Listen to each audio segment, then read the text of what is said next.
ambruknya pondok pesantren Al-Ghazini Sidoarjo, Jawa Timur yang merenggut 67 nyawa menyisakan tanda tanya. Keluarga salah satu korban mendesak pertanggungjawaban yayasan atau pengurus pondok pesantren untuk mengungkap penyebab dan pihak yang bertanggung jawab atas peristiwa ini.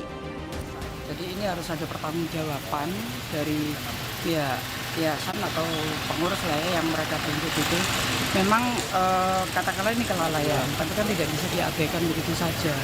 Sebetulnya kan sudah jelas ya, itu ada pembangunan, renov atau apa dan masih basah pun dengan kering pun itu kan masih dalam proses, tidak boleh dilakukan aktivitas. Memang pun ada pemeriksaan ya secara objektif itu dilakukan saja.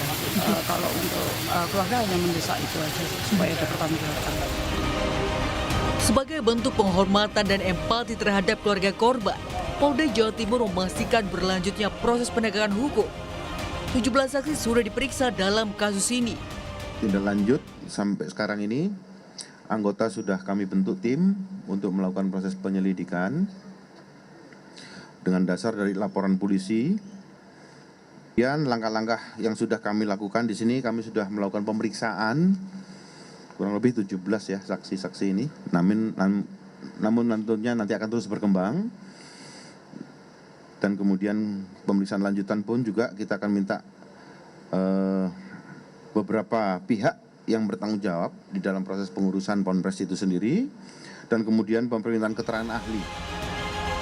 Tragedi ambruknya pondok pesantren Al-Ghazini Buduran jadi pengingat pentingnya pengawasan pembangunan fasilitas pendidikan.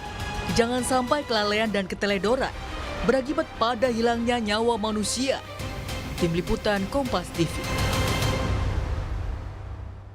Kita beralih ke informasi lain, Saudara. Delegasi dari Israel dan Hamas mencapai kesepakatan mengenai implementasi rencana perdamaian Presiden Trump di Gaza setelah negosiasi intensif yang dimediasi oleh Amerika Serikat, Qatar, dan Turki di Sharm el-Sheikh, Mesir pada Rabu waktu setempat. Rekaman menunjukkan diplomat